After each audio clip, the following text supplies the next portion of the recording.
welcome to Long Beach. It's a pleasure to have you. How does it feel to be here? It's exciting. This is our first time playing this particular venue. We do the Long Beach Jazz Festival, but never here, so we're very excited tonight. We're very excited to have you. And I want to talk because, gosh, you guys are so legendary. I mean, 40 plus years, you've got 7 gold albums, 2 platinum, and there's so much history there. What has been your greatest accomplishment thus far? Well, you're going to get 3 different answers. Yeah, and I love it. Yeah, for me, I think the greatest accomplishment is just having the longevity to be here this long. I think our fans appreciate us, and we had the good sense to sing R&B music, which is lifelong lasting. So I think by doing those 2 things, we've managed to be here. Our fans have been great. We've been here for almost 50 years. So I feel we're blessed. Tremendously. You took the words out of my mouth. I would say time is it. If anybody had told me I would be here this long doing what I would pay somebody else to do, I never would have believed it. I'm just thankful to still be here. I think really it's probably, for me, it's been the factor that we've had a lot of integrity in our music. You know, what we put out are love songs, respecting the ladies. The lyrics are always complimentary to the ladies, and so for me, that is the biggest thing. When you respect, your music and what you put out. You guys know more than anyone how much the music industry has changed over the past 50 years. I've watched the music evolve to where everybody kind of ended up in their own lane. And what I mean by that is that a few years ago when they called us old school, we thought at the time, we said, well, old school. But that's what we are. We're in our own lane, and when you come to our shows, you kind of know what you're going to get. And I think when you go to the younger people's show, you know what you're going to get. Yeah. And, that's where we are today. And that's how I think it has evolved, because there was a time when it was all kind of jumbled up. Everybody was trying to be, if you're not pop, you're not happening, you don't want to be R&B. No, today everybody's in their own lane. I like that. I've watched the evolution of music churn from building careers, long careers, like Whispers, 50 years, Temptations, OJs, Shy Lights, all of those groups have built longevity into their career. Now today it's about fast food. You're here today and then you're gone tomorrow. And to me I'm so glad to be in that era. When Walter talks about old school, to me that is so important. You don't be here a long time. If you're not here a long time, you won't ever become old school. So I don't know how many of those new acts will be able to have the legacy of somebody saying to you, man, you're old school.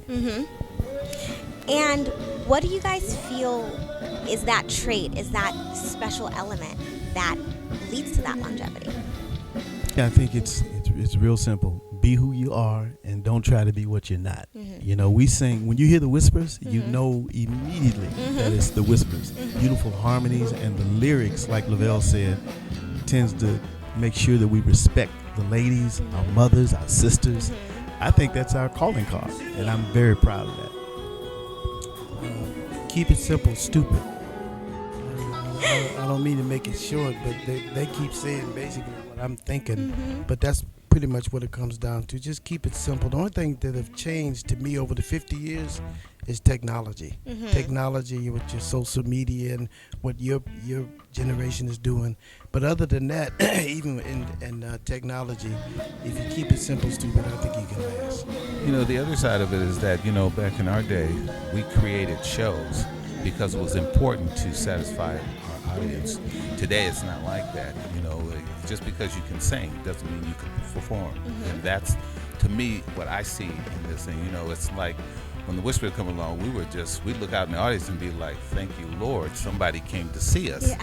Now it's gotten to the point where, thank you, I showed up to perform for you. Yeah. To me, that's the wrong attitude. So integrity, right? You touch on that. And tell me, when you're out there and when you're performing, whether it's a little bit of a smaller venue like the Terrace Theater tonight or a larger venue, how are you able to foster that connection with your audience and with your fans? I tell you, for me, it's the greatest feeling in the world. I mean, when you're in a venue like tonight, less than 2,000 people, you really connect because, first of all, you're singing a song that they've heard for 20 or 30 years. And I have no problem emoting and getting to them. We're both in it. I think it's just, I wish I could describe to the audience what it feels like to have people recognize your song and sing it with you better than you can. I mean, there's nothing like that. There really isn't. Yeah, you know, my thing is with a song is to say what you mean and mean what you say. And we don't have a problem when you've done it this long. It's pretty easy to just really do that. You know, try to be what you are. Excuse my French, not what you ain't. You know? So that's my situation. And I see somebody really into the show, and they're giving me that positive feedback. You know, you can actually vibe off of people. You know, you can find a connection with one person out there, and that person can feed you so much that when you perform, you want to give them all of yourself. So I tell the audience all the time, you'll get as much out of that act as you give them back. So that's what holds me in. Yeah. Well, we're definitely looking forward to Rockin' Scotty with you guys tonight. All right. Thank you so much for your time, and I look forward to the show. Appreciate it. Thank you so much for having us. We appreciate it.